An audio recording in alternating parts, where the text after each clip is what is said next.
Junto con saludar, damos la bienvenida a la presentación titulada Meningitis y encefalitis viral.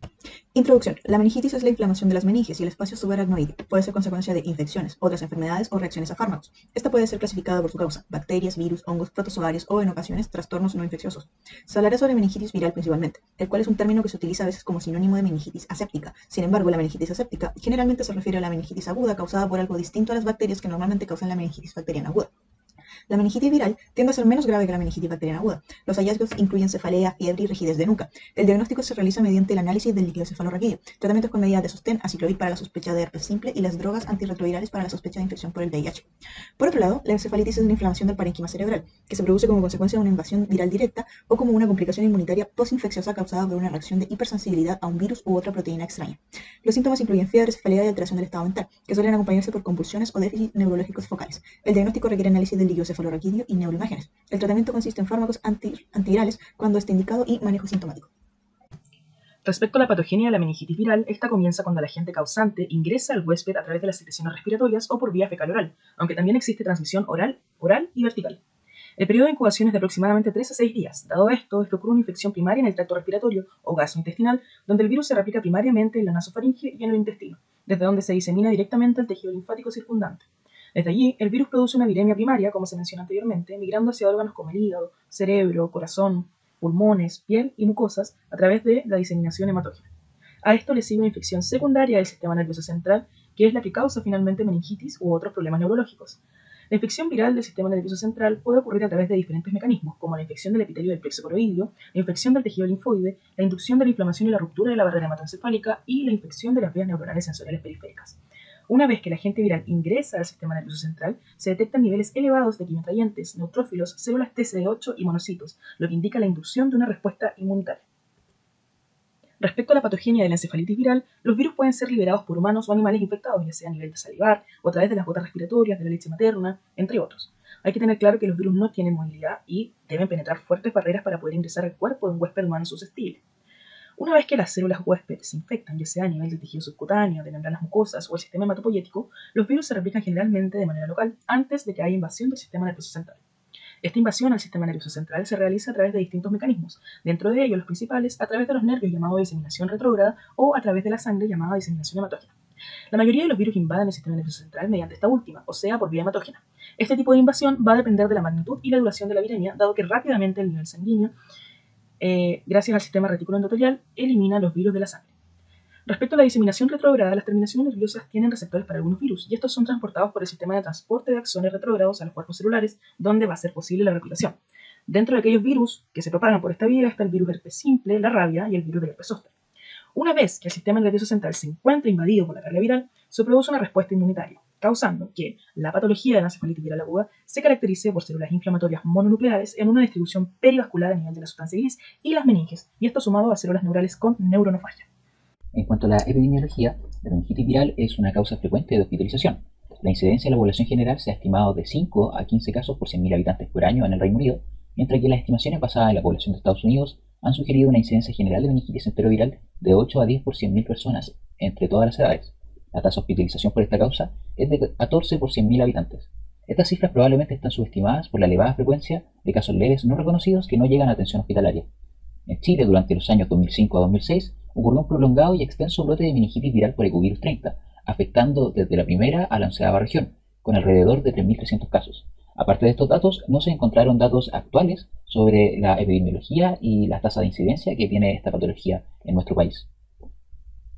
Por otro lado, la incidencia de encefalitis viral es de 3.5 a 7.5 por 100.000 personas, bastante menor comparado con la meningitis viral. En esta enfermedad se encuentra con mayor incidencia en jóvenes y ancianos. La epidemiología de ciertas causas virales de encefalitis ha cambiado durante el tiempo. Por ejemplo, la vacunación ha llevado a una disminución en la incidencia de encefalitis por paperas y sarampión. Por otro lado, la encefalitis por virus Epstein-Barr y citomegalovirus se observa con mayor frecuencia en personas inmunodeprimidas, como pacientes con etapa SIDA, trasplantes y quimioterapia.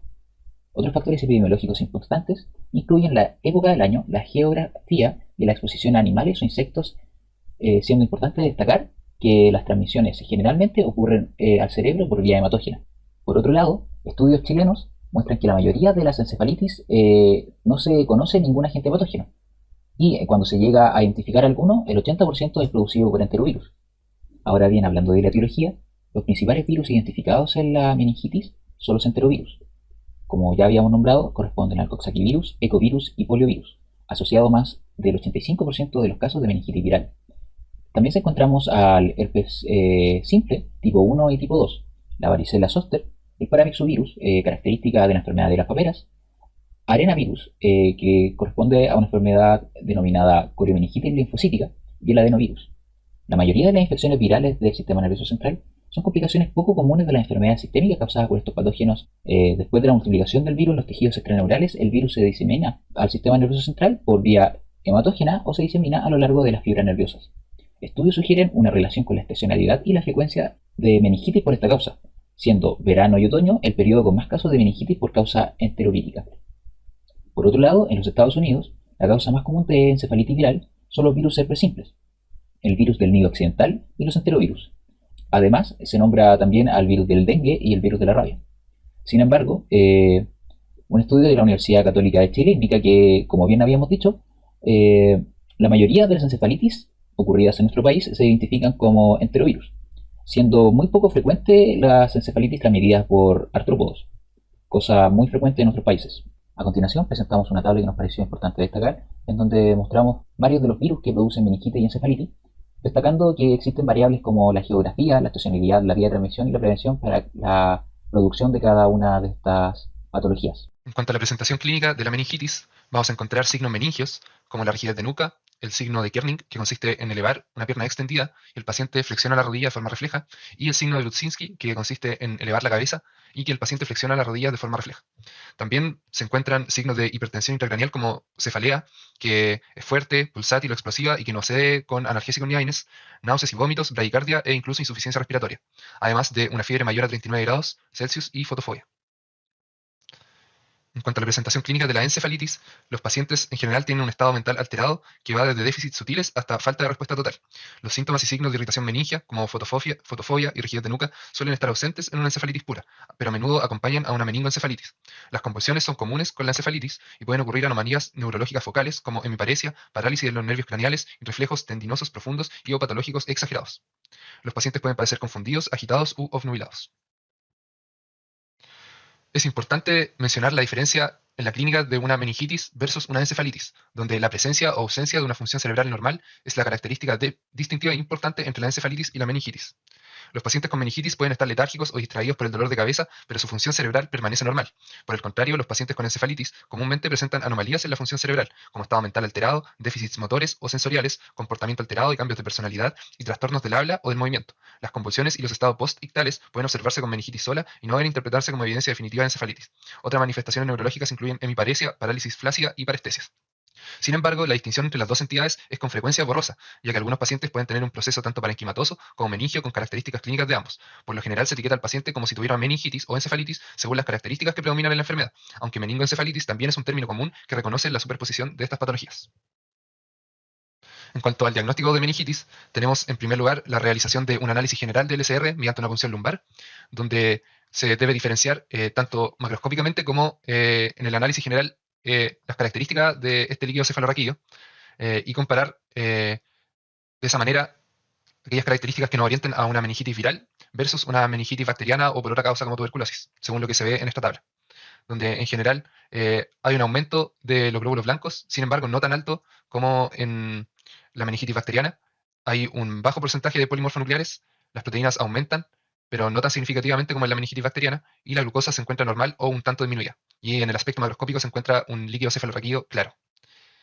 También se deben realizar estudios microbiológicos como PCR o RT-PCR, que es el método básico del diagnóstico de las meningitis víricas. También se pueden realizar pruebas serológicas, como la demostración de las IgM, mediante el método ELISA, que ayudan en el diagnóstico de algunas meningitis víricas también. También es importante la realización de un TAC o resonancia magnética cerebral, que en algunos casos ayudan a descartar el edema o el tumor cerebral antes de realizar la punción lumbar, así como diagnosticar complicaciones precoces y tardías de meningitis en enfermos con signos neurológicos persistentes. Y en algunos casos también resulta útil hacer un frotis faríngeo y anal con hisopo, que tiene la utilidad de un aislamiento de los virus en el cultivo celular en caso de sospecha de la infección por enterovirus. En cuanto al diagnóstico de encefalitis, tenemos que es obligatorio en cada enfermo con sospecha de esta patología realizar una resonancia magnética o un TAC de encéfalo. las lesiones pueden ser visibles incluso en las fases tempranas, particularmente en la resonancia magnética, y su localización y carácter pueden sugerir la etiología de la infección o ayudar a descartar otras causas de los síntomas y signos neurológicos. También se realiza análisis general de LCR, donde solo se encuentra una presión elevada, un leve aumento del número de las células mononucleares y o de la concentración de proteínas. En cambio, si coexiste meningitis, los cambios en el LCR dependen, como vimos anteriormente, de la etiología. También se deben realizar estudios microbiológicos, que es la base de la determinación de la etiología de las infecciones víricas del sistema nervioso central, con la detección del material genético del virus en el LCR por medio de PCR o RT-PCR, detección de antígenos, pruebas moleculares y pruebas biológicas. También se deben realizar pruebas serológicas, donde los IgM específicos en LCR nos ayudan al diagnóstico, por ejemplo, de virus de herpes simple, de virus varicela zoster o virus de Epstein-Barr, y opcionalmente los IgG específicos en LCR y suero. Y finalmente, se puede indicar también electroencefalograma. En la encefalitis por virus del herpes simple resulta bastante útil, ya que el registro es bastante específico y generalmente concuerda con los estudios de neuroimagen. Finalmente, tenemos los diagnósticos diferenciales de cada una de estas patologías. Dentro de la meningitis, los más importantes son hemorragia subaracnoidea, infecciones focales del sistema nervioso central o tumores cerebrales, meningitis neoplásica, fármacos como AINES o cotrimoxazol y enfermedades sistémicas del tejido conectivo. En la encefalitis, los principales diagnósticos diferenciales son meningitis, tumores cerebrales, ya sean neoplásicos o no neoplásicos, abscesos o empiemas, accidentes cerebrovasculares o hemorragias subaracnoideas, vasculitis de vasos cerebrales, trastornos del metabolismo como hiper o hipoglicemia o hiponatremia, intoxicaciones, ya sea por fármacos o drogas, y epilepsias y estado epiléptico. Es importante mencionar que este diagnóstico diferencial se va a deber tanto a las manifestaciones clínicas como principalmente al estudio del LCR y de las neuroimágenes como resonancia magnética o TAC de encéfalo. En cuanto al manejo, en el caso de la meningitis aséptica viral, esta suele resolverse espontáneamente en semanas o incluso meses en los casos más graves. Por lo tanto, aquí el manejo es sintomático con el uso de analgésicos, antieméticos o antipiréticos en caso de ser necesarios. También se deben vigilar los electrolitos. Como les decía, no hay un tratamiento específico para la meningitis, sin embargo, el aciclovir es eficaz en el tratamiento de esta cuando se trata de virus herpes simple y también se puede utilizar para tratar meningitis por virus herpes zóster. Si se sospecha cualquiera de estos dos virus o si se considera la posibilidad de una encefalitis causada por herpes simple, se inicia un tratamiento empírico con aciclovir y luego, si la PCR es negativa para estos virus, se interrumpe el tratamiento con este fármaco. En el caso de meningitis por virus herpes simple, se da aciclovir en dosis de 10 miligramos por kilo intravenoso cada 8 horas para un tratamiento que dura entre 7 a 14 días. Y los pacientes que tienen meningitis por VIH son tratados con antirretrovirales. En el caso de la encefalitis viral, como todas las neuroinfecciones, tiene que tratarse como una urgencia médica. Los pacientes que tienen encefalitis son enfermos agudos y requieren tratamiento médico de apoyo, y en los casos graves son tratados en una unidad de cuidados intensivos. Estos pacientes requieren monitorización intensa y se debe asegurar en la evaluación inicial la oxigenación, protección de las vías respiratorias, apoyo circulatorio y luego un tratamiento sintomático para la pirexia, para las arritmias cardíacas y también para los efectos de la inflamación cerebral como el edema, el aumento de la presión intracraniana y las convulsiones. Aquí el mejor pronóstico se asocia con el inicio de un antiviral a las 6 horas de llegada del paciente, con un máximo de 24 horas desde que se establece el cuadro para que la mortalidad sea menor al 30%, ya que en aquellos casos que no se recibe tratamiento, la mortalidad llega al 70%. La terapia más importante es el aciclovir. En el caso del virus herpes simple se dan 10 miligramos por kilo por dosis cada 8 horas, que se aplica de forma intravenosa y diluye en solución salina. Y se debe mantener una adecuada hidratación para evitar la nefrotoxicidad que se causa por el antiviral. A los 14 días de tratamiento, en los pacientes que son inmunocompetentes, se va a repetir la prueba para confirmar que sea negativa, y de lo contrario, el tratamiento se va a extender hasta 21 días, como es el caso de los pacientes inmunocomprometidos. Y en el caso del virus herpes zóster, el tratamiento es en 30 miligramos por kilo al día, en 3 dosis, que se dan generalmente por 14 días. Y en el caso de que se presente elevación de la presión intracraniana, se puede utilizar una infusión de manitol de 0,25 a 1 miligramo por kilo cada 4 o 6 horas o furosemida intravenosa. Y si el aumento de presión intracraniana es muy rápido, se da tratamiento quirúrgico mediante la descompresión. Dentro de las complicaciones de la meningitis, estas pueden ser graves. Cuanto más tiempo pasen los pacientes sin recibir tratamiento para la enfermedad, mayor es el riesgo que corren de sufrir convulsiones, daños neurológicos permanentes, tales como pérdida auditiva, problemas de memoria, problemas de aprendizaje, daño cerebral, problemas de marcha, convulsión, insuficiencia renal, shock y muerte. Y con respecto a las complicaciones de encefalitis, la inflamación puede lesionar el cerebro y posiblemente causar el coma o la muerte. Y otras complicaciones pueden durar meses o ser permanentes. Y pueden variar ampliamente en cuanto a su gravedad y pueden ser las siguientes: fatiga persistente, debilidad, ausencia de coordinación muscular, cambio de la personalidad, problemas de memoria, parálisis, defecto de audición o visión y alteración del habla. Conclusión. La meningitis viral comienza con síntomas típicos de una enfermedad viral, seguidos por cefalea, fiebre y rigidez de nuca, pero rara vez es tan grave como la meningitis bacteriana aguda. Los enterovirus son la causa más frecuente, con producción de infección por lo general durante el verano o principios del otoño. Los hallazgos del líquido cefalorraquídeo no pueden excluir la meningitis bacteriana aguda, y se debe tratar a los pacientes para esta patología hasta excluir el diagnóstico. El tratamiento es principalmente sintomático.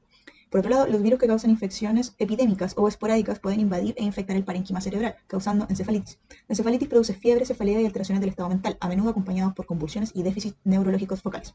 Se debe realizar una resonancia magnética con contraste y análisis de líquido cefalorraquídeo, hasta que se excluyan la encefalitis por virus herpes simple y la encefalitis por virus varicela zoster. Se debe tratar de inmediato con aciclovir y continuar normalmente durante 14 días o hasta que se descarte la infección por estos virus.